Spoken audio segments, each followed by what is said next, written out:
Musha mkuru Abali Hau ya mwana wa Jowero Mikela baba Emmanuelo Beba muponda mkoma suro Yangu wa yoktora kauro Get a young man money every day Be wise and straight, need to and pray Whatever you do you want someone can share But if you go to tomorrow be a better day So we want badness for cigarette Felt proud of me of contaminate Big links of internet, wireless kunge internet Unati wanna tell you cause kuna internet Keto yudirino saiza patani Vandoda funky hameno vangani J.O. usamire mishani Kwa tapa kure tikirova machuni Ayo tiringwere inini ndine masuru Tele mheta ini ndiri sekuru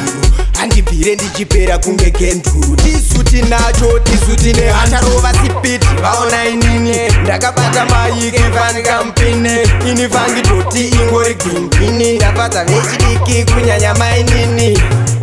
So we bought badness for cigarette Felt proud of me of contaminate Big links of internet, wireless kunge internet Unati wanna tell you cause kuna internet Unataka bata pemba ni muponda Katishikira chokoni ndati tichishanda Mawako wa ceremony kani maronda Aiwa hii true story ya turodanda Kochoshi na funky katina mayimbira Uchanga cha unga cha ita maungira Nekuti ndino shanda kaza ndino farira Na mangoma ini na ngari ndo budirira Ota akotumba manya ne masamusa Chaida kuba maoma temusa Saka mabasa padi kupusa Ona bangoma noto notamba makasa Hau ya mwana wa Jowero Mikela baba Emmanuelo Beba muponda mkoma suro Yangu wa yoktora kauro Get a young man money every day Be wise and straight, need to and pray Whatever you do you want someone can share But if you go to tomorrow be a better day So we want badness for cigarette Felt proud of me of contaminate Big links of internet, wireless kunge internet Unati wanna tell you cause kuna internet Kana uri moyo ndabaiwa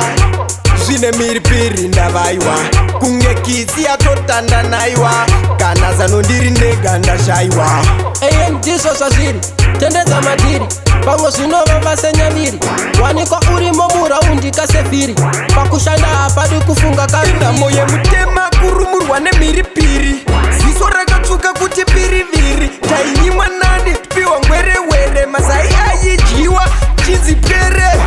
Get a young man money every day Be wise and straight, need to and pray Whatever you do you want someone can share But if you go to tomorrow be a better day So we bought badness for cigarette Felt proud of me of contaminate Big links of internet, wireless kunge internet Unati wanna tell you cause kuna internet